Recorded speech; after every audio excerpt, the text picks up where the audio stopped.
के साथ मैं हूं मुनज़्ज़ा शाह और अब खबरें तफसील से। महबूबा मुफ्ती ने अनंतनाग में तकरीब से खिताब के दौरान सुप्रीम कोर्ट से एक अपील की है।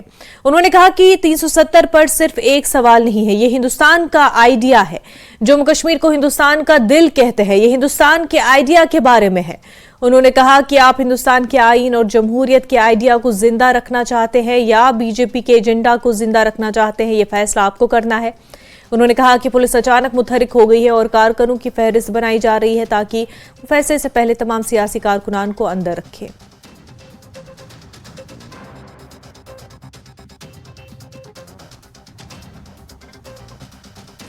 आर्टिकल 370 पर महबूबा मुफ्ती का कहना है कि ये सिर्फ 370 पर सवाल नहीं है। वो जम्मू कश्मीर को हिंदुस्तान का दिल कहती हैं। आप हिंदुस्तान आइन और जमहूरियत के ख्याल को जिंदा रखना चाहते हैं या फिर बीजेपी के एजेंडे को।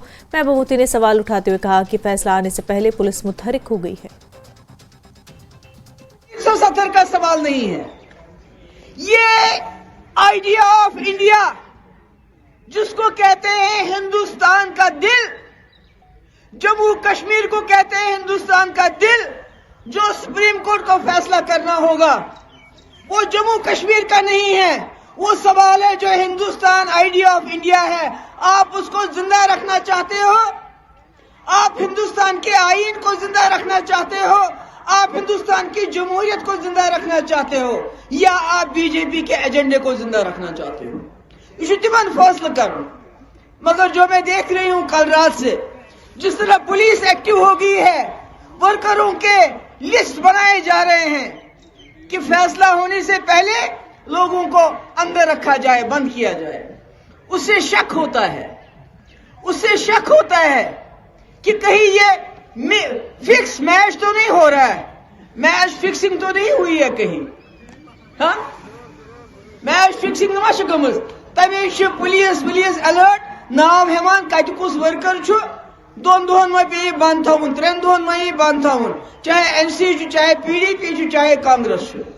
इसलिए मेरी गुजारिश है सुप्रीम कोर्ट के उन जजों से, बीजेपी जैसी जमातें आएंगी जाएंगी, सरकारें आएंगी जाएंगी, मगर इस मुल्क का आईन, जम्मू कश्मीर के लोगों का भरोसा जो इन्होंने 1947 में इस मुल्क के साथ किया, वो ज्यादा जरूरी है, वो ज्यादा मुकद्दस है बीजेपी के एजेंडे से। तो वहीं महबूबा मुफ्ती ने संगीन इल्जाम लगाते हुए कहा कि 370 के फैसले को महफूज रखने और पुलिस का अचानक मुतहरिक होने से शक पैदा हुआ है कि ये फिक्स्ड मैच था। महबूबा मुफ्ती ने सुप्रीम कोर्ट के जजों से दरखास्त की है कि बीजेपी जैसी पार्टियां आएंगी और जाएंगी, लेकिन यहां के लोगों का एतमाद बीजेपी के एजेंडे से ज्यादा अहम है। उन्होंने कहा कि सुप्रीम कोर्ट ने इस मामले को सुनने में काफी वक्त लगाया। महबूबा मुफ्ती ने सुप्रीम कोर्ट के साबिका फैसलों में कई बार हवाला दिया कि जम्मू कश्मीर में आईन साज असेंबली के बगैर 370 के खत्म नहीं किया जा सकता है। देखिए, सुप्रीम कोर्ट ने पहले ही कई बार, एक तो इस मुद्दे को सुनने में बहुत देर कर दी, 5 साल लगाए इस मुद्दे को सुनने में। उसके बाद मैं समझती हूँ कि खुद सुप्रीम कोर्ट में कई बार जो पुराने हमारे जजमेंट्स आई है उसमें ये कहा गया है कि 370 को जम्मू कश्मीर की कॉन्स्टिट्यूएंट असेंबली के बगैर कोई नहीं हटा सकता है। तो मुझे लगता है ये फैसला तो सीधा होना चाहिए कि ये जो उन्होंने किया 2019 5 अगस्त को वो नाजायज था, वो कॉन्स्टिट्यूशन के खिलाफ था, जम्मू कश्मीर के खिलाफ था। जो जम्मू कश्मीर के साथ वादे किए गए 1947 में, उन वादों के खिलाफ है। तो मगर जो मैं पिछले कल रात से देख रही हूँ, जिस तरह से अलग अलग जमातों के, खासकर पीडीपी का मैं सुन रही हूँ, हमारे वर्कर्स के लिस्ट लिए जा रहे हैं पुलिस थानों के जरिए, लगता है कि कोई ऐसा फैसला आने वाला है जो जम्मू कश्मीर या इस मुल्क के हक में नहीं है, बल्कि सिर्फ बीजेपी के एजेंडे को आगे चलाने के लिए है। इसलिए कुछ प्रिकॉशनरी मेजर्स लिए जा रहे हैं, जिसका मुझे बड़ा अफसोस है। मगर फिर भी मैं सुप्रीम कोर्ट को ये बताना चाहती हूँ कि आपकी जिम्मेवारी बीजेपी के एजेंडे को आगे चलाने की नहीं है, बल्कि इस मुल्क की सालमियत, इस कॉन्स्टिट्यूशन की सालमियत की है। जम्मू कश्मीर बीजेपी के सदर रविंद्र रैना ने शहीद मसरूर वानी के अहल खाना से मुलाकात की। उन्होंने शहीद के अहल खाना से ताज़ियत की और ढार्स भी बांधी। रविंद्र रैना ने कहा कि इंसानियत का कत्ल हुआ है, ये कश्मीरियत का कत्ल हुआ है। उन्होंने मसरूर अहमद कहा कि मसरूर अहमद ने किसी का क्या बुरा किया था, जिन्होंने भी ये किया उन्होंने बहुत बड़ा गुनाह किया है। आपको बता दें कि अक्टूबर माह में श्रीनगर में दहशतगर्दाना हमले में मसरूर अहमद वानी जख्मी हुए थे और कल रात दिल्ली में उन्होंने आखिरी सांस ली। मसरूर वानी को इलाज के लिए एम्स नई दिल्ली में दाखिल कराया गया था। दुश्मनों ने, कश्मीरियों के दुश्मनों ने, इंसानियत के दुश्मनों ने बहुत बड़ा जुल्म किया है। मसरूर वानी साहब जो कि खिदमत खलक के जज्बे से काम करने वाले, हुब्बुल वतनी के जज्बे से काम करने वाले एक बेशकीमती नौजवान थे, जिस बेरहमी के साथ उनका कत्ल किया गया, उनको निशाना बनाया गया। ये केवल मसरूर वानी साहब का कत्ल नहीं, ये कश्मीरियत का कत्ल है, ये इंसानियत का कत्ल है। जिन्होंने भी ये जुल्म, ये तशद्दुद, ये गुनाह किया है, उन्होंने बहुत बड़ा पाप किया है। तो कितना जरूरी है कुछ बहुत बड़ा पाप हुआ है इकदाम लेने के लिए, जिससे इस तरह के वाक़यात को आगे दोबारा न देखना पड़े। कुछ लोग हैं जो नहीं चाहते हैं कि कश्मीर में खुशहाली हो, कुछ लोग हैं जो चाहते हैं कि कश्मीर में खून खराबा होता रहे, कुछ लोग हैं जो चाहते हैं कि यहां जो अमन के दुश्मन हैं, ये अमन के दुश्मन, ये कश्मीर के दुश्मन, ये इंसानियत के दुश्मन हैं, जिन्होंने ये खून खराबा किया है। ये ठीक नहीं है और ये बंद होना चाहिए। नेशनल कॉन्फ्रेंस के नायब सदर उमर अब्दुल्ला ने कुलगाम में पार्टी कारकुनों के साथ मीटिंग की, सदारत की और मीटिंग में कई सीनियर लीडरान भी मौजूद रहे। मीटिंग के बाद उमर अब्दुल्ला ने मीडिया से खिताब करते हुए कहा कि हम सियासी दुश्मनी के आदी हैं, लेकिन जब हम देखते हैं अगर अंदर के लोग बिल्कुल मुखालिफ हैं तो उससे हमें एक सबक मिलता है। उन्होंने कहा कि हमने कई हुकूमतें देखी, यहाँ तक कि गवर्नर राज भी, लेकिन नेशनल कॉन्फ्रेंस वाहिद एक ऐसी पार्टी है जो अमन और तरक्की की बात करती है। 370 की मनसूखी से जम्मू कश्मीर में कोई तब्दीली नजर नहीं आई। उन्होंने कहा कि बेरोजगारी बहुत ज्यादा हो गई है, मिलिटेंसी अभी भी मौजूद है और लोग अवामी नुमाइंदगी के बगैर बुरी तरह मुतासर हो रहे हैं।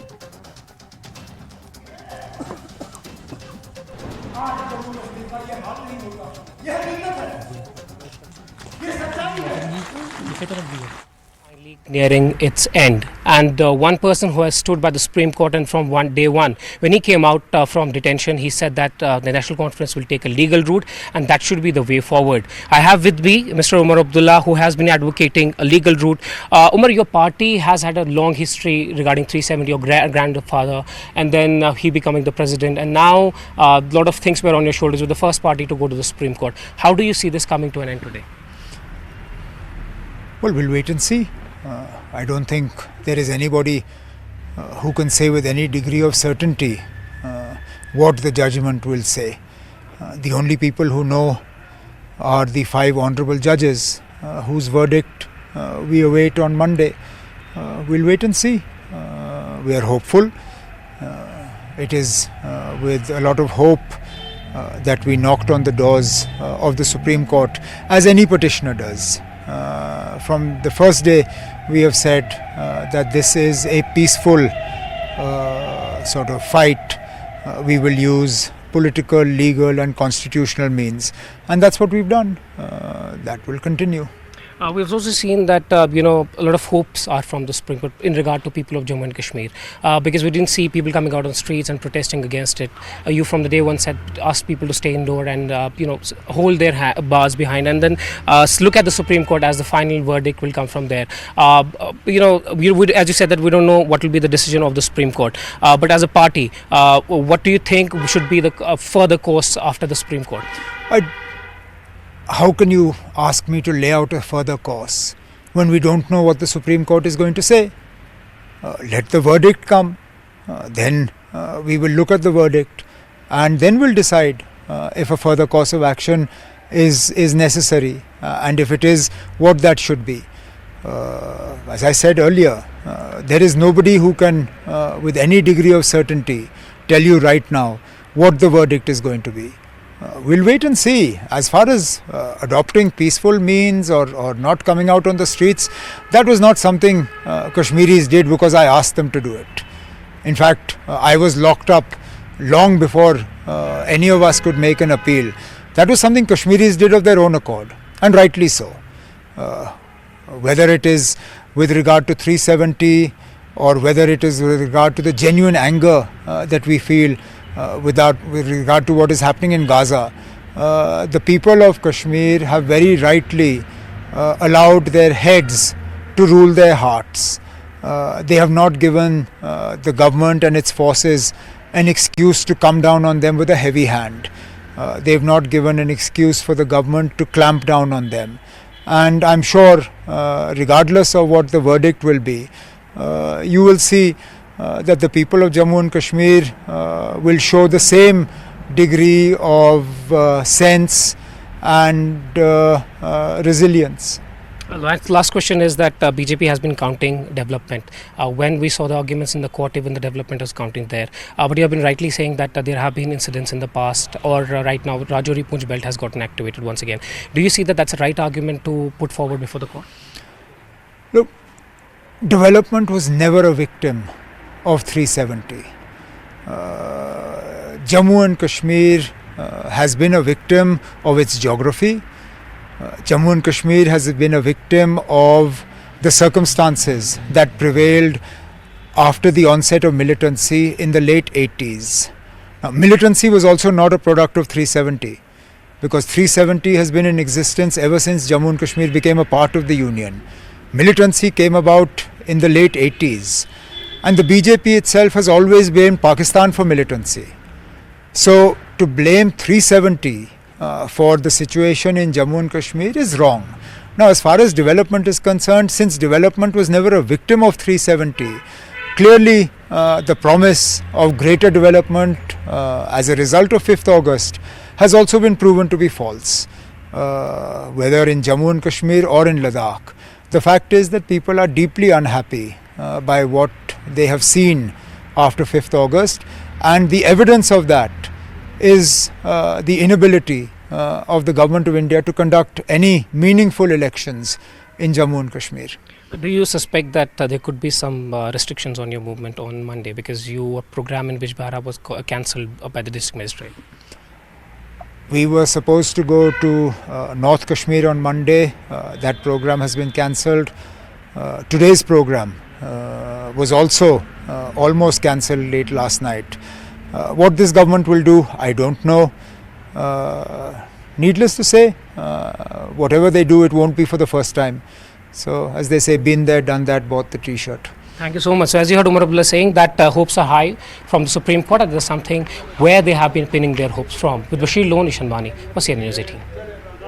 बीजेपी के राज्यसभा मेंबर गुलाम अली खटाना ने दफा 370 पर कहा कि जहां ये जम्मू कश्मीर में आम लोगों के फायदे के लिए वजूद में लाया गया था, ताहम वहीं यहां की रीजनल सियासी पार्टियों ने इसके एवज में इसका नाजायज फायदा उठाया है। पुलवामा में एक तकरीब के बाद राज्यसभा मेंबर ने मीडिया के साथ बात करते हुए इन ख्यालात का इजहार किया। वो लोगों के हकूक़ के लिए लाया था कि उनको ज़मीन पे हक रहे, नौकरी पे हक रहे, ना कि लोगों का पैसा डाइवर्ट हो, ना कि कुछ फैमिलियां तरक्की करें, ना कि अमीर के बच्चे ही पढ़े, ना कि 5 लाख का टेंडर 2 करोड़ तक चला जाए। शरीयत भी इस्लाम में हमारी बहनों को, माओं को जो बाहर शादी कर लेती थी, उनको शरीयत भी उसको मालकाना हक देती है। हमने नहीं दिया था, मालूम नहीं वो जाने उनका सोच क्या था। लेकिन आज आपके बेहतरीन जो प्रोडक्ट हैं, जीआई टैग लग रहा है कैसर को, बाकी जो आपका हाथ का हुनर का जो आपका पश्मीना है, और देश के वज़ीर आज़म और देश के वज़ीर दाखिला आप जम्मू कश्मीर के लोगों की हर सेक्शन की, गरीब की, अमीर की, इंडस्ट्री वाले की, रोज़गार वाले की, टूरिस्ट सब की चिंता करते हैं। और मैं इसीलिए आपके बीच में यहाँ पुलवामा में आया हूँ, और मुझे लगेगा कि आपके माध्यम से जो हमने ये एक अभियान शुरू करा है कि आखिरी आदमी गरीब तक ये बेनिफिशरी की जो स्कीम्स हैं, जहाँ बेनिफिशरी से डायरेक्ट मिले, ये पहुँचती है। भारतीय जनता पार्टी का स्ट्रेट फॉरवर्ड कि हम लोगों को जोड़ते हैं, हम लोगों को के लिए काम करते हैं। अब हम कुछ फैमिलीज़ को डेवलपमेंट के लिए जहाँ हम लोगों की लाशों में नहीं खेलते, हम Z+ जो है गरीब लोगों की लाशों पे नहीं, हम यहाँ अमन चाहते हैं, पीस चाहते हैं। पीपल्स कॉन्फ्रेंस के चेयरमैन सज्जाद गनी लोन ने मौलाना इमरान अंसारी के हमरा पटन के मुख्तलिफ इलाकों का दौरा किया। अपने दौरे के दौरान सज्जाद गनी लोन ने पीर के रोज सुप्रीम कोर्ट में दफा 370 पर आने वाले फैसले पर उम्मीद जाहिर करते हुए कहा कि यह फैसला जम्मू कश्मीर के लोगों के हक में होगा। इंडिया अलायंस पर एक सवाल के जवाब में सज्जाद गनी लोन ने कहा कि उन्होंने कभी उनकी पार्टी से पूछा नहीं। साथ ही उन्होंने कहा कि अगर इंडिया अलायंस को दफा 370 की बहाली पर वाज़ेह कोई मौक़िफ़ होता तो वो उनके साथ रहने को तरजीह दे देता। हम उन्होंने कहा कि बीजेपी और इंडिया अलायंस में दफा 370 पर कोई फर्क नजर नहीं आ रहा। पार्लिमानी इंतखाब में इलेक्शन लड़ने पर एक सवाल के जवाब में सज्जाद गनी लोन ने कहा कि वो इलेक्शन अलहदा ही लड़ेंगे। शायद पहली पार्टी थी जिसने पहले वहाँ सुप्रीम कोर्ट में जाकर चैलेंज किया था। तो हमारी तो दुआएं हैं और हमें अभी भी फेथ है जुडिशल सिस्टम में। अल्लाह करे कि जो जम्मू कश्मीर की आवाम है, जो उनकी जो एस्पिरेशंस हैं इससे वो पूरी हो जाए। स्ट्रैटेजी होगी, इलेक्शन लड़ेंगे और क्या करेंगे। क्या आप अलहदा लड़ेंगे या? हमने हमेशा अलहदा लड़ा है, हमेशा अलहदा लड़ा है, हमेशा हमने अलहदा लड़ा है। अब क्या कैंडिडेट्स हैं। इंडिया अलायंस हो रहा है तो कैसे देखते हैं इंडिया वालों ने हमसे कभी पूछा नहीं कि भाई आप हमारे साथ जुड़ जाएं। तो और उनकी भी अगर 370 पर कोई पोजीशन वाज़ेह होती तो सोच लेता आदमी, क्योंकि 370 पर तो बीजेपी और उनमें ज़्यादा फर्क है नहीं। डीडीसी चेयरमैन पुलवामा और पीडीपी के जिला सदर सईद बारी अंद्राबी का कहना है कि दफा 370 के हवाले से सुप्रीम कोर्ट का फैसला कश्मीरियों के हक में होगा। पुलवामा में न्यूज़ 18 JKLA से बात करते हुए बारी अंद्राबी ने कहा कि दफा 370 को लेकर सुप्रीम कोर्ट में इस पर जो आर्ग्यूमेंट हुए उससे ये साफ यहाँ के लोग काफ़ी पुरुमीद है और उनका ये भी कहना है कि जम्मू कश्मीर के लोग उस वक्त जमहूरियत से बिल्कुल बेदखल रखे गए। इससे कबल बारी अंद्राबी और पार्टी यू सदर वहीदुर रहमान पर्रा ने पार्टी कारकुनों की इजलास से भी खिताब किया।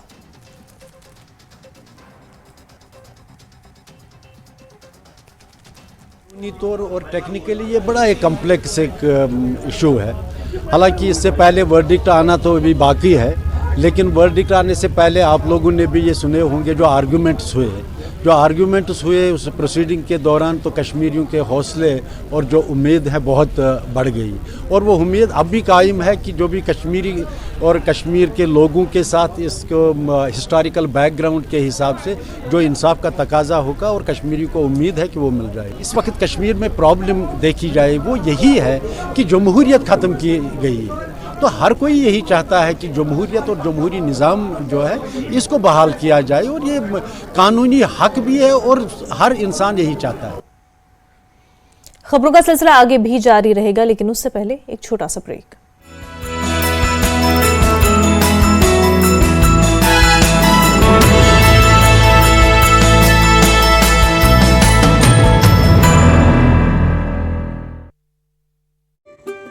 गिरफ्तार 14 लाख का गांजा भी बरामद।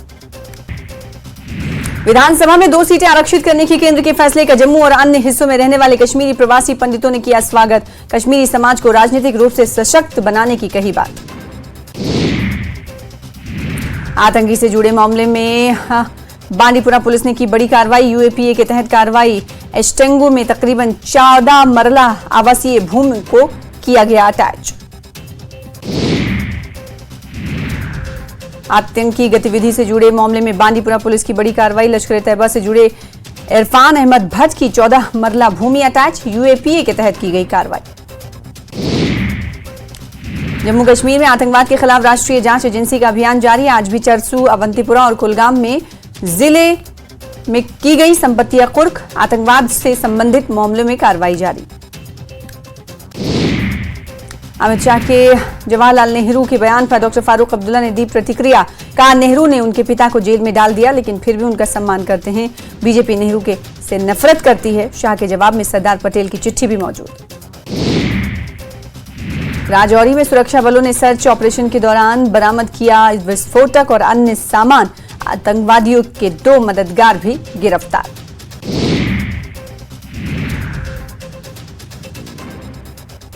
केंद्रीय गृह मंत्री अमित शाह के POK वाले बयान पर बोले नेशनल कॉन्फ्रेंस प्रमुख फारूक अब्दुल्ला।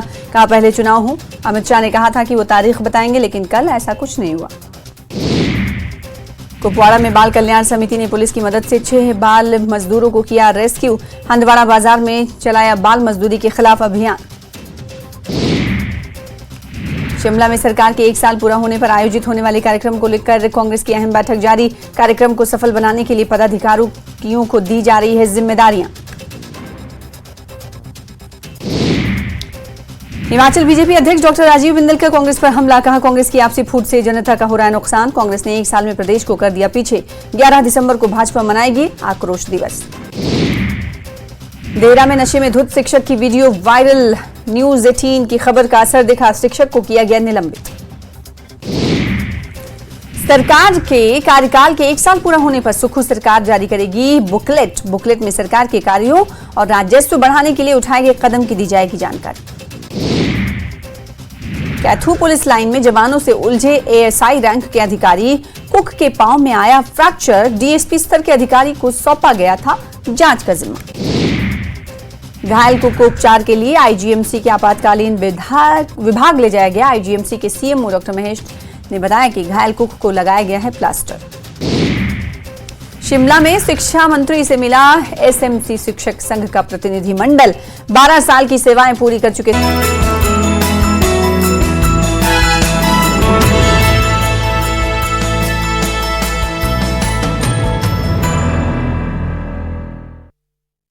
के बाद आपका खैर मकदम है। वज़ीर-ए-आज़म नरेंद्र मोदी ने वीडियो कॉन्फ्रेंसिंग के जरिए भारत संकल्प यात्रा से फायदा उठाने वालों से बातचीत की और इस दौरान मुल्क भर से हजारों मुस्तैक़ीन ने प्रोग्राम में शिरकत की।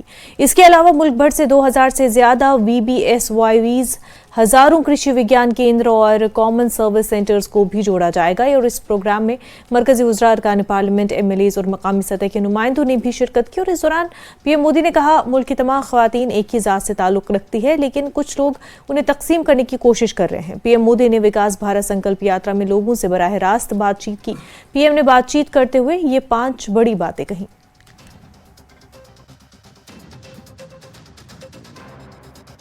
अच्छा, आप खेती करते हैं, किस प्रकार से करते हैं, कौन चीजों का करते हैं? क्या आप नेचुरल फार्मिंग करते हैं, ऑर्गेनिक खेती करते हैं, कि पुरानी जो पद्धति होती है वही करते हैं? नहीं, मैं फिलहाल सर जो आपकी जो भारत सरकार की योजनाएं हैं और जो गुजरात सरकार की जो योजनाएं जो उसमें RKVY और AGR 2, AGR 50 उसमें से मुझे जो ट्रैक्टर उसके जो इक्विपमेंट है वो लिया सर, और वो सब्सिडाइज मुझे मिला। और उसके बाद मैंने ड्रिप इरिगेशन का जो सब्सिडी मुझे मिला 3 लाख रुपये तक। और ये सब इक्विपमेंट ट्रैक्टर में मुझे 1,17,000 रुपया तक की सब्सिडी मिली है। और जो आपकी जो PM सम्मान निधि योजना है सर, उसमें 15 हफ्ता मुझे। अल्पेश भाई, जब मैं आपकी उम्र का था तो मैंने 1 लाख क्या होता है, 2 लाख क्या होता है, 3 लाख क्या होता है सुना ही नहीं था। सही बात है। और आप तो लाखों में बात कर रहे हैं। अच्छा, वहां जितने लोग बैठे हैं उन सबको भारत माता की जय का नारा लगवाओ। भारत माता की, भारत माता की, वंदे वंदे। वाह, नई पीढ़ी को एकदम आश्वस्त करना है। और आज जम्मू कश्मीर, लद्दाख से लेकर पूरे देश में लोग विकसित भारत के संकल्प के साथ जुड़ रहे हैं। मेरा विश्वास है कि हम सब मिलकर तय करेंगे कि भाई हमें हमारे देश को आगे ले जाना है, और जब देश आगे जाएगा तो हम सबको लाभ मिलने वाला है। तो मैं समझता हूं कि इस सिद्धि में जो भागीदारी मैं देख रहा हूं आप सबकी, मैं आप सबको बहुत बहुत बधाई देता हूं। अब गारंटी वाली गाड़ी गांव-गांव जाकर हर लाभार्थी तक योजनाओं को पहुंचा रही है। अब देखिए, हमें विकसित भारत बनाना है ना, तो हमें हर परिवार में बदलाव लाना है। और आप जैसी पढ़ी लिखी बेटियां गांव में है तो मैं पक्का मानता हूं कि गांव के सब लोग जागरूक होकर के हम सभी महिलाएं एक रहना है। आजकल लोग हमारी महिलाओं के बीच में भी दरारें कर रहे हैं, वो फलाना है, वो टिकना है। नहीं, हम सब महिलाएं एक है। हम महिलाओं की एक ही जाति है, हम सब एक ही जाति की महिला है। हम सब महिलाओं की जात इतनी बड़ी है कि हम सब मिलकर के अब सारी मुसीबतों का मुकाबला करेंगे। तो इस मूड में विकास भारत संकल्प यात्रा के तहत मरकजी स्कीमों के तमाम अहल इस्तिफादा कुनंदगान को फायदा पहुंचाया जा सके और आम लोगों को स्कीमों के जरिए मुल्क में होने वाली तरक्की से वाकिफ करवाया जा सके। ये यात्रा शहरी और देही इलाकों से गुजरेगी और मरकजी स्कीमों से महरूम मुस्तहिकीन को फायदा पहुंचाएगी। आज विकसित भारत संकल्प यात्रा के तहत वर्चुअली पीएम मोदी लोगों से जुड़े और लोगों को स्कीम से पहुंचने वाले फायदे से मुतल्लिक हाल जाना। पीएम ने जम्मू कश्मीर के शेखपुरा से ताल्लुक रखने वाली खातून से बातचीत की। नाजिया जी नमस्ते। नमस्ते, आदाब सर, जय हिंद। आदाब आदाब। नाजिया जी बताइए कैसे हैं आप और क्या काम करती हैं? जी सर, मैं शेखपुरा में रहती हूँ। मेरा नाम नाजिया नजीर है और मेरा हस्बैंड ऑटो ड्राइवर है और मैं दूध बेचती हूँ घर वालों को। और मेरे पास 2 पशु है और छोटी है और एक दूध देती है, एक छोटी है। मैं खुद कमाती हूँ अपने हाथ से पैसे। अच्छा, आपके परिवार में कौन कौन लोग हैं जो जिसमें आपको मदद करते हैं? मेरा हस्बैंड है और मेरे 2 बच्चे जो गवर्नमेंट स्कूल में पढ़ते हैं और मेरी मदर इन लॉ है और मेरा ससुर पिछले साल डेथ हुआ है और मैं हूँ। अच्छा नाजिया जी, पहले की तुलना में अब आपके गांव में क्या बदलाव आया है? आपको क्या लगता है, क्या परिवर्तन आया है? हमें शेखपुरा में पानी की बहुत किल्लत थी। हमें पहले मटके में पानी लाना था, कुएं से पानी लाना था। जीजीएम की वजह से हमें गवर्नमेंट ने पाइपलाइन बिछाए, उसकी वजह से हमें पाइपें मिले हैं। और सर, हम मोदी जी के शुक्रगुजार है, उसकी वजह से हमें बहुत बहुत शुक्रगुजार है। उसकी वजह से हमें घर पर ही साफ सुथरा पानी मिल रहा है और हमने बहुत स्कीमों का लागू उठाया है। उज्ज्वल गैस, पहले हमें रसोई में गैस नहीं था, फिर हमें गैस मिला और उसके साथ चूल्हे मिले और ओल्ड पेंशन मिल रहा है और बच्चों को खाना मिल रहा है और 5 साल आपने और खाना ऐसे ही दिया। हमें आपका शुक्रगुजार होना चाहिए मोदी साहब। नाजिया जी, जब ये गारंटी वाली गाड़ी आपके गांव पहुंची तो लोगों को कैसे लगा? ये छोटे छोटे बच्चे भी बहुत बड़ी मात्रा में हैं, उनको क्या लगा? वो क्या पूछते हैं आप लोगों को? हमें कश्मीरी कल्चर है, इज़्ज़त जलाते हैं हम। पहले जब हमें शुभ काम होता है हम पहले इज़्ज़त की सौगात करते हैं सर। नाजिया जी, आपसे बात करके बहुत अच्छा लगा और इतनी बड़ी तादाद में मैं सब बहनें देख रहा हूं तो मुझे खुशी हो रही है कि इनके मन में भी कुछ न कुछ विकास की दिशा में अपने पैरों पर खड़े होकर के सरकार की योजनाओं का लाभ लेकर के बच्चों का भविष्य उज्जवल करने का जज्बा मैं देख रहा हूं। आप लोगों का उत्साह भी मेरे लिए एक बहुत बड़ा शक्ति का स्रोत होता है। और मुझे बताया गया है कि कश्मीर में ये जो संकल्प यात्रा के कार्यक्रम होते हैं, कहते हैं बहुत बड़े होते हैं, सैकड़ों की तादाद में लोग आते हैं और गांव के बाहर तक स्वागत करने के लिए चले जाते हैं। आने के बाद बहुत बड़ा जुलूस निकालते हैं, स्वागत करते हैं। तो ये जो कश्मीर के लोगों का उत्साह है, जम्मू कश्मीर में जो एक वातावरण बना है, तो मैं मानता हूं इससे पूरे देश को सकारात्मक संकेत जाता है और आपकी जो नई पीढ़ी है उनका भविष्य उज्जवल होने की गारंटी बन जाता है। और मोदी की गाड़ी की गारंटी यही है कि मुझे नई पीढ़ी को एकदम आश्वस्त करना है। और आज जम्मू कश्मीर लद्दाख से लेकर पूरे देश में लोग विकसित भारत के संकल्प के साथ जुड़ रहे हैं।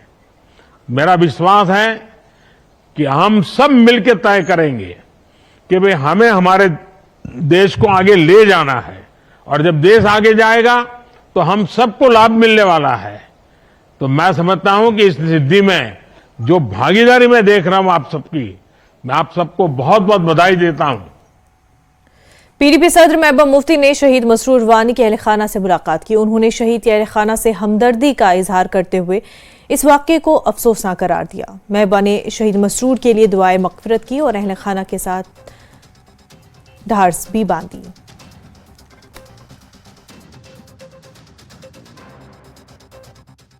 रोज रोज ये तो हो गया, जवान बच्चा है, शहीद हो गया, और क्या बोले हम। इसके घर वालों के लिए मुसीबत है हमेशा के लिए। इसकी बीवी है, इतनी छोटी है, भी बच्चा पैदा होने वाला है, क्या बोले। ये रोज ऐसा ही हो रहा है यहाँ पर, रोज जवान शहीद हो रहे हैं और मरकजी सरकार टस से मस नहीं होती, कहती है यहाँ कोई कोलेटरल डैमेज नहीं है, यहाँ कोई नुकसान नहीं है, तो इससे बड़ा नुकसान क्या हो सकता है हम जम्मू कश्मीर के लोगों का। खबरों का सिलसिला आगे भी जारी रहेगा, लेकिन उससे पहले एक छोटा सा ब्रेक।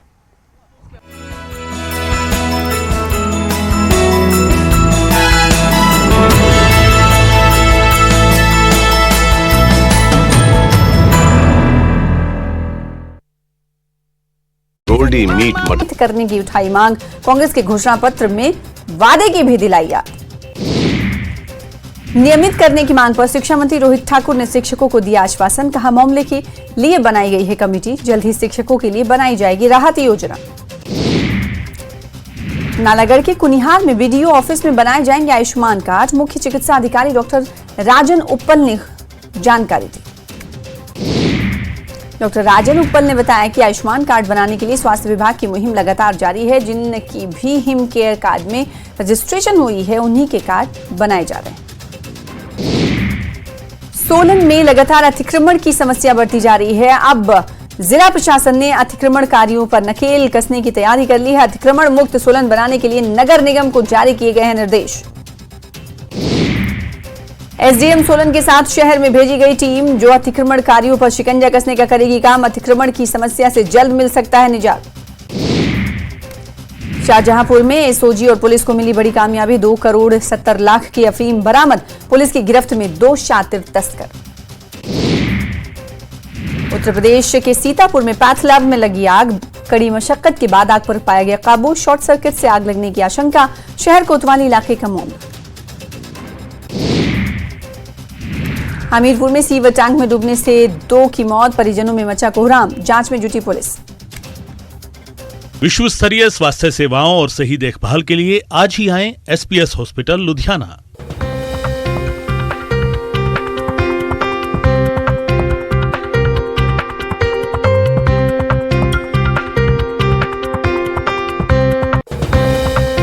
हेडलाइंस प्रेजेंटेड बाय विश्व स्तरीय स्वास्थ्य सेवाओं और सही देखभाल के लिए आज ही आएं एसपीएस हॉस्पिटल लुधियाना।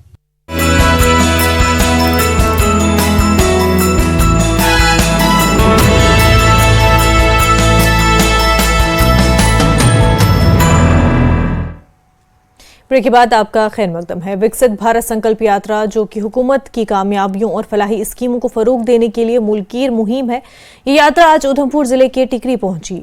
इस तकरीब में मरकजी वजीर doctor Jitendra Singh, deputy commissioner Udhampur S Rai, SSP Udhampur, जिला इंतजामिया और मुख्तलिफ महकमों के सीनियर अफसरान ने शिरकत की।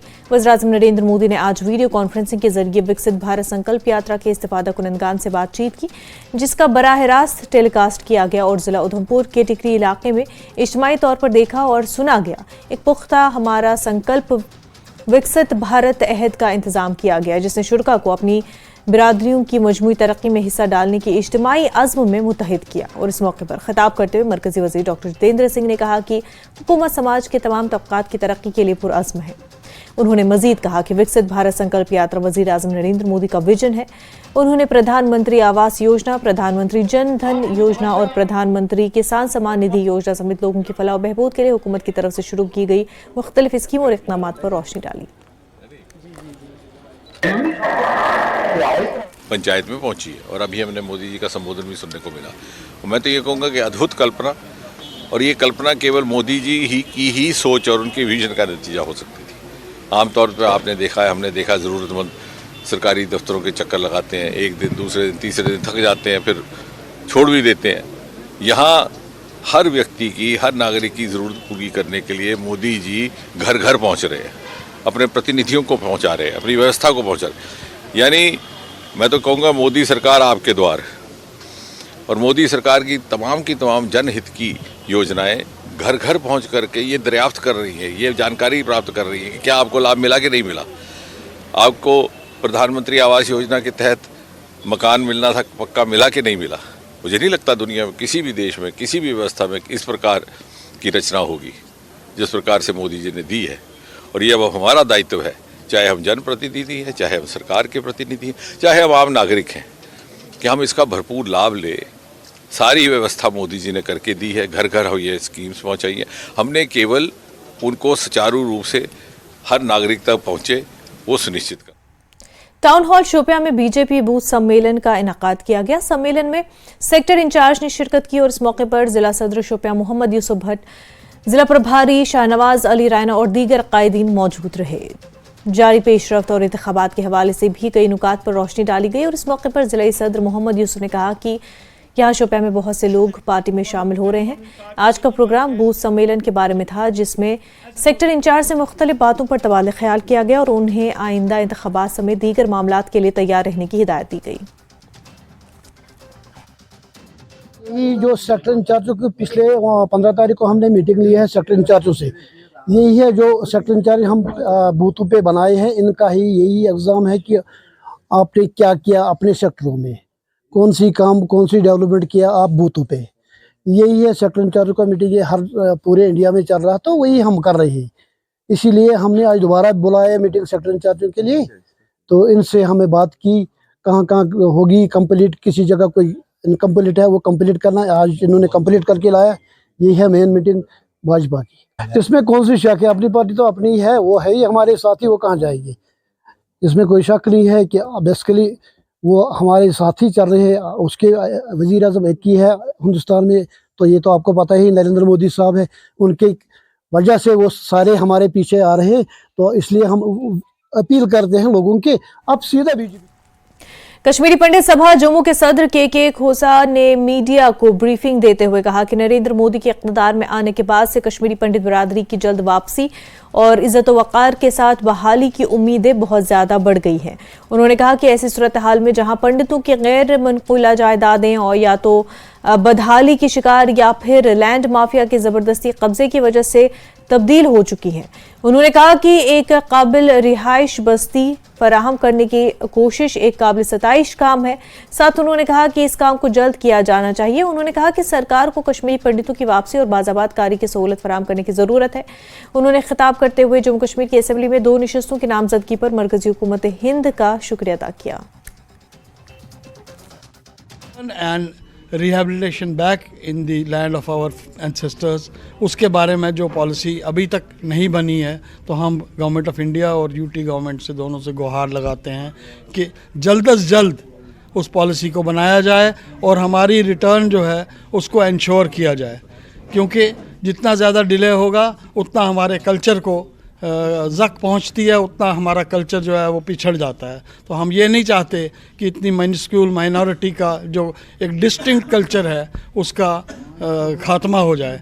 हम ये गवर्नमेंट ऑफ इंडिया के शुक्रगुज़ार हैं कि उन्होंने ये जो 2 सीटें हमारे लिए नॉमिनेट की हैं, नॉमिनेशन के ज़रिए फिल करने का फ़ैसला किया है असेंबली में, जिसको कि माननीय एलजी साहब ने नॉमिनेट करना है। तो हम उसके लिए शुक्रगुज़ार हैं, क्योंकि हम लोग एम्पावर्ड फील करेंगे। पिछले 22 साल से 23 साल से असेंबली में कोई भी नॉमिनी हमारा नहीं है। जनूबी कश्मीर के कस्बे पामपुर के खनबल इलाके में पर्क्यूपाइन नामी जंगली जानवर ज़ाफ़रान के बीज को शदीद नुकसान पहुंचा रहा है, जिसकी वजह से किसानों में मायूसी छाई गई है और किसानों का कहना है कि 50,000 रुपये में 1 क्विंटल बीज खरीद कर लाते हैं, लेकिन जंगली जानवर घंटों में उसका सफाया कर देते हैं। उन्होंने कहा अगर ऐसा ही रहा तो ज़ाफ़रान का वजूद ख़त्म हो जाएगा। HK memorial degree college Patushai Bandipora में इंटरनेशनल एंटी करप्शन डे के हवाले से एक प्रोग्राम मुनक़िद किया गया। एंटी करप्शन ब्यूरो की जानिब से मुनक़िदा इस प्रोग्राम में कॉलेज के प्रिंसिपल डॉक्टर मसूद अहमद मलिक, तदरीसी अमला और तलबा तालिबात ने शिरकत की। तकरीब के दौरान ACB के अफसरान और दूसरे मुक़र्रीन ने इस बात पर जोर दिया कि करप्शन को जड़ से ख़त्म करने के लिए सबको मिलजुल कर कोशिश करनी होगी। प्रोग्राम के दौरान अक्सर मुक़र्रीन का कहना था कि हालिया कुछ अरसे में मुख्तलिफ स्कीमें सरकारी एजेंसियों की जानिब से करप्शन के खात्मे के हवाले से काफ़ी मुस्बत कार्रवाइयाँ की गई हैं। ये जो हम करप्शन की बात करेंगे तो करप्शन किसी न किसी हद तक हर दौर में रहा है, किसी न किसी हद तक किसी डिग्रीज का फर्क रहा है, but historically when we look at this concept of corruption और दिस प्रैक्टिस ऑफ करप्शन, हर दौर में ये थोड़ी थोड़ी रही है। और ये सिर्फ इंडिया स्पेसिफिक, कश्मीर स्पेसिफिक नहीं है, ये एक बैनुल अक़वामी ईवल एक है which is found in all societies and all cultures. लेकिन अभी का जो हम देखेंगे, अभी भी हमारी सोसाइटी में करप्शन है, लेकिन हम देख रहे हैं कि हमारे इर्द गिर्द जितनी सारी चेंज आ रही हैं, जो गवर्नमेंट की डिफरेंट एजेंसीज हैं, वो बड़ी मुस्तैदी से काम कर रही हैं और बहुत हद तक मैं देख पा रहा हूँ, मेरी ही लाइफ स्पैन में हम देख रहे हैं कि बहुत हद तक ये कंट्रोल में आ गए हैं। जो ट्रांसपेरेंसी आई है, सारी चीज़ें इंटरनेट पे अवेलेबल होती हैं। महकमे समाजी बहबूद ने सेहत और ख़ानदानी बहबूद के महकमे के ताउन से कम्युनिटी हॉल डोडा में सब्सटेंस अब्यूज़ के इस्तेमाल के सर्वे पर गांव की सतह की कमेटियों के लिए एक रोज़ा तरबियती और आगही प्रोग्राम का इनेकाद किया। इस पहल का मरकजी नुक्ता सब्सटेंस अब्यूज़ और नशा मुक्त भारत प्रोग्राम है। तरबियती सेशन का मकसद मुख्तलिफ स्टेक होल्डर्स को आगाह करना की और बाइख्तियार बनाना था, बशमूल पंचायती राज इदारों, असातिज़ा, आंगनवाड़ी वर्कर्स और तस्लीम शुदा समाजी सेहत कारकुनान। देहात की सतह पर कमेटी के अरकान समेत शुरका को सब्सटेंस अब्यूज़ के इस्तेमाल और मुतल्लिका मसनूआत से मुतल्लिक घर घर सर्वे करने के लिए हसास बनाया गया। रॉयल तहसील डोडा है, जिसमें आज की डेट में जो है 9 तहसील आती हैं। उनके लिए जो है ये सब्सटेंस अब्यूज़र्स जितने भी हैं विलेजेस में, उनका एक सर्वे किया जा रहा है। तो उसी के रिलेटेड जो है आज ये ट्रेनिंग प्रोग्राम जो है यहाँ पर रखा गया है।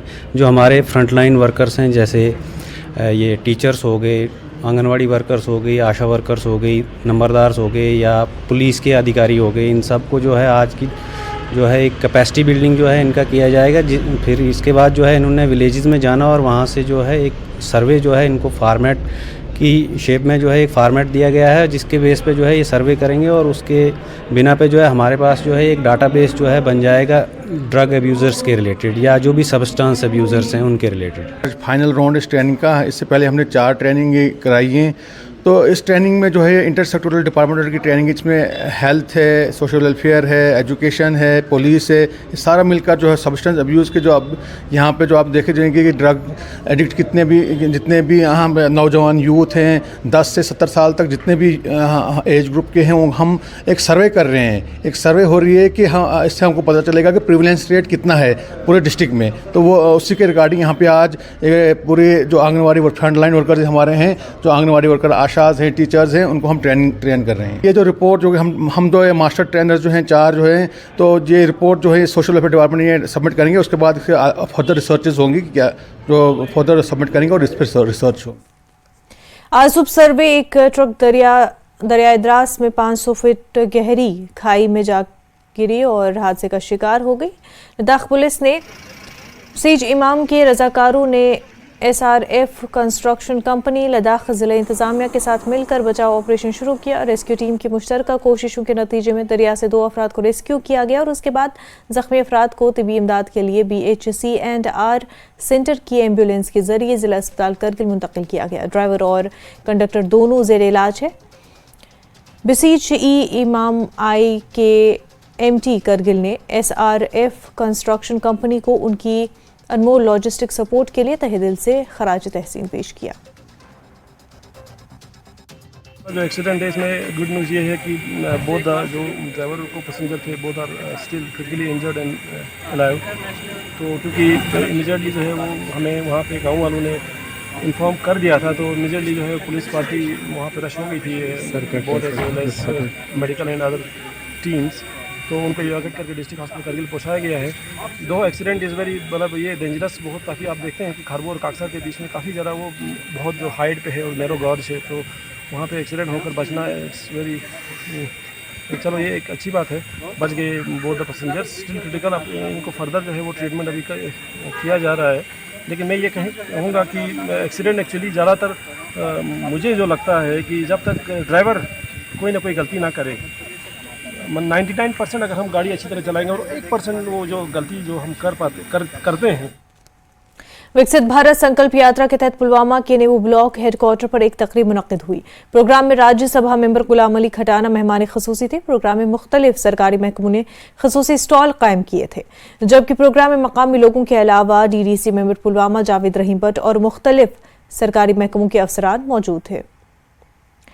और इसके साथ ही इस वक्त एक बड़ी खबर सामने आ रही है। श्रीनगर से ये बड़ी खबर है। आपको बता दें कि श्रीनगर के बेमिना में दहशतगर्दों का हमला हुआ है। दहशतगर्दाना हमले में एक पुलिस एहलकार जख्मी बताया जा रहा है। श्रीनगर से बड़ी खबर, बेमिना में आपको बताएं ये हमला हुआ है जिसमें एक पुलिस एहलकार जख्मी बताया जा रहा है। श्रीनगर के बेमिना में हमदानिया कॉलोनी में आपको बता दें कि दहशतगर्दों ने हमला किया है। एक पुलिस एहलकार पर यह हमला हुआ है जिसमें पुलिस एहलकार जख्मी बताया जा रहा है। अस्पताल मुंतकिल किया गया है पुलिस एहलकार को और उनका इलाज अस्पताल में जारी है। हमारे नुमाइंदे ईशान इस वक्त हमारे साथ जुड़ चुके हैं। ईशान, इस हवाले से हमें मजीद तफसीलात दें। जी देखिए, कुछ समय पहले ही एक पुलिस एहलकार पर गोली मारकर उनको जख्मी किया गया है। ये श्रीनगर के हमदानिया कॉलोनी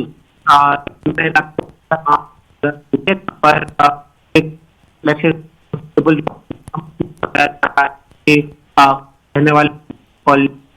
ईशान, आपकी आवाज हम तक सही से नहीं पहुंच पा रही। हम कोशिश करेंगे फिर से आपसे राब्ता बनाने की ताकि हम पूरी बात जो सही से समझ पाए।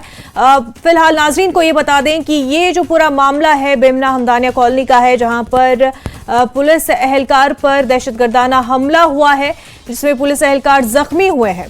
श्रीनगर से यह हम खबर आपको बता रहे हैं, पुलिस एहलकार पर दहशतगर्दाना हमला हुआ है। इस हमले में पुलिस एहलकार जख्मी हुए हैं और उनका इलाज चल रहा है, अस्पताल उनको मुंतकिल किया गया। इससे पहले आपको बता दें कि ऐसा ही एक हमला जो है श्रीनगर में ही हुआ था। पुलिस इंस्पेक्टर पर, मसरूर अहमद वानी पर यह हमला हुआ था ईदगाह में और आपको बता दें कि वो उसके बाद जो है एम्स मुंतकिल किए गए थे, वहां पर उनका इलाज चल रहा था लेकिन वो जख्मों की ताब न लाकर शहीद हुए हैं। इस बार आज की जो बड़ी खबर आपको बता रहे हैं, श्रीनगर में कुछ ऐसा ही एक हमला पेश आया है बेमिना कॉलोनी में, जहां पर दहशतगर्दों ने पुलिस एहलकार पर हमला किया है। पुलिस एहलकार जख्मी बताए जा रहे हैं और उनका इलाज चल रहा है।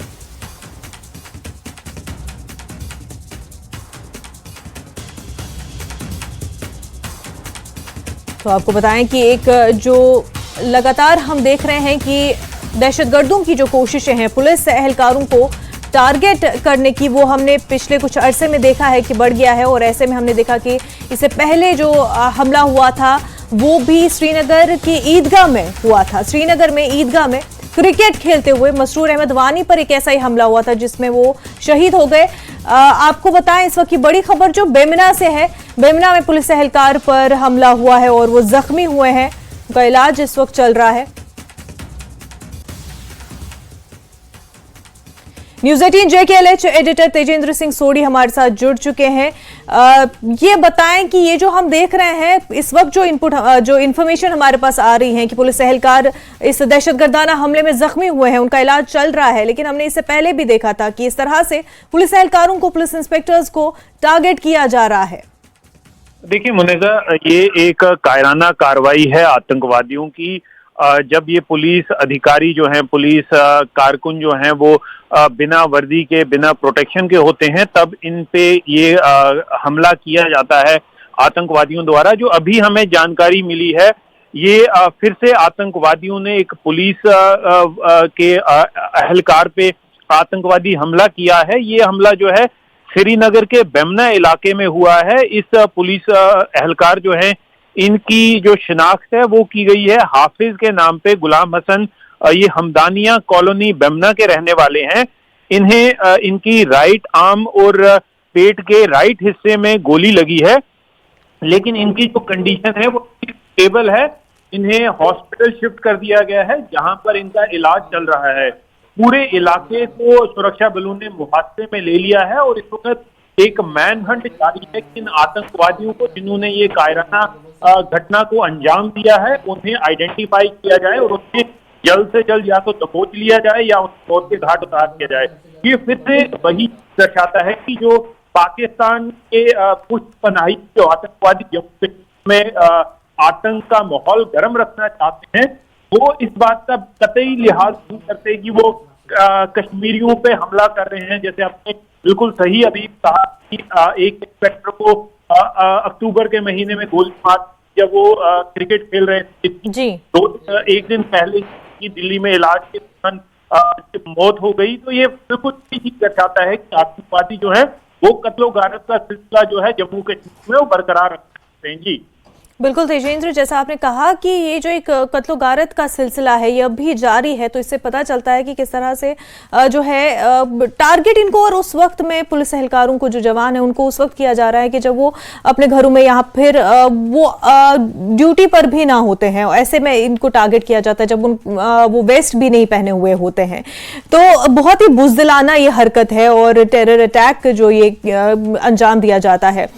इस मामले में जैसा कि आपने बताया कि उनकी शिनाख्त हाफिज के तौर पर हुई है, उनकी कंडीशन स्टेबल है, लेकिन ये बार बार जिस तरह से अटैक हो रहे हैं ये कहीं ना कहीं एक नया डर भी पैदा कर देते हैं। जो पुलिस एहलकार काम अंजाम दे रहे हैं, उनकी फैमिलीज है, उनमें भी कहीं ना कहीं एक डर सा कि ये किस तरह के हमले जो है अब पेश आ रहे हैं। देखिए मुनीता, पुलिस वाले जब वर्दी पहनते हैं इस बात तहिया किया है कि इस तरह के जो कायराना हमले होंगे वो ये पार्ट एंड पार्ट की जॉब का है।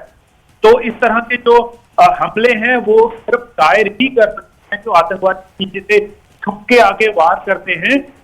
ये हालांकि जो पुलिस वाले हैं जो बिना वर्दी के उनके फैमिली वाले को ये जानते हैं इस तरह के हमले, लेकिन वो डर नहीं है। हाँ, कंसर्न है सिक्योरिटी फोर्स में कि इस तरह के कायराना हमले जो हो रहे हैं कोई कॉज ऑफ कंसर्न है, लेकिन डर इसका कोई ये नहीं है, इससे डर नहीं है। लेकिन हाँ, प्रिकॉशनरी मेजर्स लिए जा रहे हैं।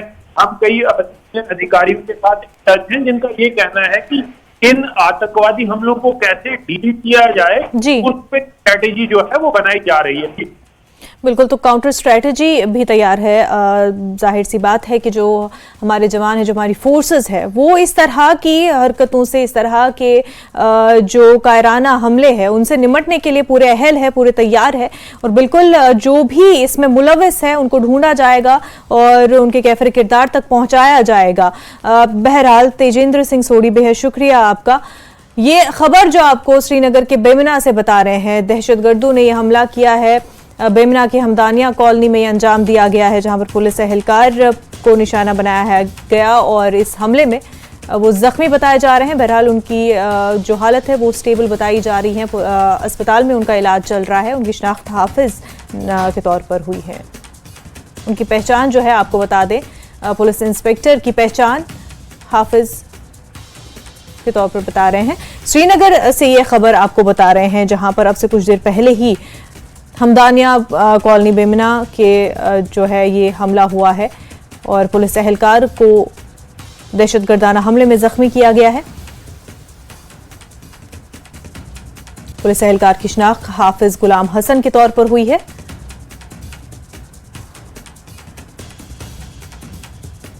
पुलिस एहलकार की हालत जो है वो मुस्तहकम बताई जा रही है, स्टेबल बताई जा रही है। अस्पताल में उनका इलाज जारी है।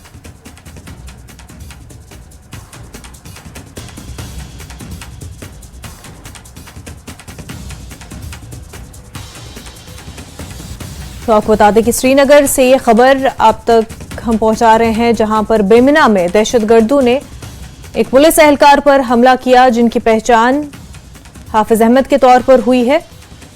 इस हमले में हाफिज अहमद जो है जख्मी हुए हैं। अस्पताल में उनका इलाज चल रहा है। उनकी हालत मुस्तहकम बताई जा रही है।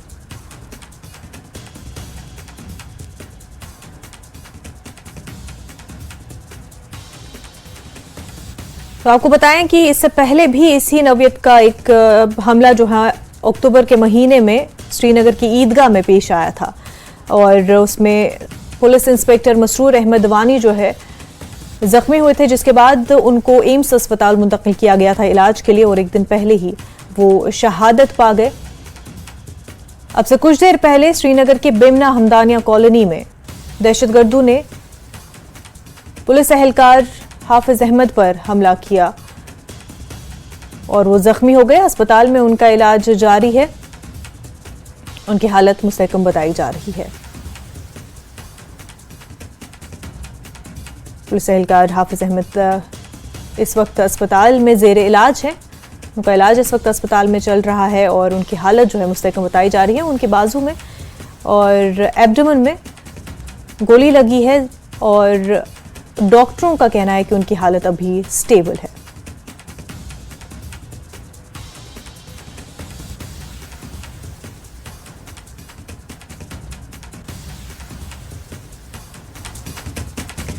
तो आपको बता दें कि बेमना की हमदानिया कॉलोनी में अब से कुछ देर पहले दहशतगर्दाना हमला हुआ है और इस हमले में पुलिस एहलकार हाफिज गुलाम हसन जो है जख्मी हुए हैं। हाफिज गुलाम हसन इस दहशतगर्दाना हमले में जख्मी हुए हैं। उनके बाजू और उनके एब्डोमेन में गोली लगी है जिससे वो जख्मी हुए हैं। इस वक्त अस्पताल में उनका इलाज चल रहा है पर उनकी हालत जो है मुस्तहकम बताई जा रही है। तस्वीर जो आप अपने टीवी स्क्रीन पर देख रहे हैं ये तस्वीर पुलिस एहलकार हाफिज गुलाम हसन की है जो इस वक्त अस्पताल में जेर इलाज है। दहशतगर्दाना हमले में जख्मी हुए हैं। श्रीनगर की बेमना हमदानिया कॉलोनी में उन पर हमला हुआ है और इस हमले में जख्मी हुए हैं लेकिन इस वक्त उनकी हालत जो है स्टेबल बताई जा रही है। तो लगातार ये कोशिशें की जा रही हैं जम्मू कश्मीर में, खासतौर से कश्मीर की जब हम बात करते हैं कि पुलिस एहलकारों को किस तरह से निशाना बनाया जा रहा है। फॉर्मर डीजीपी एसपी वैद साहब हमारे साथ जुड़ चुके हैं। खैर मकदम है आपका एसपी वैद साहब। एक और इसी जो हमने अक्टूबर में एक हमला देखा था पुलिस एहलकार पर, उसी नौयत का एक और हमला श्रीनगर की बेमना हमदानिया कॉलोनी में देखने को मिला है। हाफिज गुलाम हसन इस हमले में जख्मी हुए हैं सर। जी देखिए ये ऐसा है कि जम्मू कश्मीर पुलिस जो है वो टेररिज्म को लड़ने में सबसे आगे है और ये बात आपके जो डीप स्टेट है पाकिस्तान की जो टेररिज्म कश्मीर में चलाती है वो जानते हैं। इसलिए हमले इसलिए किए जा रहे हैं ताकि पुलिस को डिमोरलाइज किया जाए, लेकिन वो ऐसा होगा नहीं। जम्मू कश्मीर पुलिस पिछले 35 सालों से टेररिज्म के साथ जूझ रही है। वो बहुत बहादुर फोर्स है और इन इरादों में इनको कामयाब नहीं होने देंगे। वो बहुत बहादुर लड़के हैं और लड़ेंगे इनसे। और ये कोशिश ये इसी तरफ कर रहे हैं कि जे.एंड.के पुलिस में जब वो अकेले हैं, निहत्थे हैं या कहीं अपनी बच्ची को स्कूल लेके जा रहे हैं या घर वापस ड्यूटी पे जा रहे हैं तो उन पर हमला किया जाए। लेकिन इनके ये इरादे बहुत जल्दी जे.एंड.के पुलिस इनको ट्रैक डाउन करके इनको जहन्नम तक पहुंचाएगी। आप देखिए, मेरी बात याद रखिए। डॉक्टर एसपी वैद साहब, जैसा कि आपने भी कहा कि उस वक्त ये हमले किए जाते हैं जब वो ऑफ ड्यूटी हैं, अपने घर के या फिर निजी कामों में वेस्ट पहने हुए नहीं होते, तो तब ये इस तरह के जो है अटैक किया जाता है। तो आप ये कितना बड़ा कंसर्न है और इसको किस तरह से टैकल किया जाना चाहिए? देखिए, जे.एंड.के पुलिस के लोगों की नॉर्मल लाइफ अफेक्ट होती है। जैसे कल जो हमारे इंस्पेक्टर परसों शहीद हुए, उनको क्रिकेट खेल रहे थे ईदगाह में, सिर्फ जो वहाँ के लोकल लड़के थे उनके साथ, तो उस वक्त उनको आकर हमला किया गया। इसी तरह आज कॉलोनी में जो जिस हमला हुआ है, पुलिस कॉलोनी है बेमीना में, अब ये ऐसे इंसिडेंट जो है वो जे.एंड.के पुलिस की नॉर्मल लाइफ को इफेक्ट करते हैं। लेकिन हम इन हमलों से घबराने वाले नहीं है। 1990 में भी बहुत इस तरह के हमले देखे और उनका पूरी तरह से जब पुरजोर मुकाबला किया। डॉक्टर एसपी वैद साहब, अदरवाइज पीसफुल एनवायरनमेंट में इस तरह के हमले को आप किस तरह से देखते हैं? ये एक कोशिश है कि किसी तरीके से जो एक नैरेटिव है 370 हटाने के बाद हालात बेहतर हुए, उसको डीरेल करने की कोशिश है, उस नैरेटिव को बदलने की कोशिश है। आप ये सभी जानते हैं और ये पाकिस्तान की डीप स्टेट भी जानती है कि 370 का केस जो है वो सुप्रीम कोर्ट में अगले हफ्ते किसी वक्त भी उसकी जजमेंट आ सकती है। तो उस नैरेटिव को किस तरह से उल्टा किया जाए कि हालात बेहतरी की तरफ जा रहे हैं, उसके लिए ये कोशिशें की जा रही है, हमले किए जा रहे हैं। डॉक्टर एसपी वैद साहब, बेहद शुक्रिया आपका हमारे साथ बात करने के लिए। कश्मीर न्यूज में फिलहाल इतना ही, पर आप देखते रहे न्यूज़ 18 जम्मू कश्मीर लद्दाख हिमाचल। आदाब।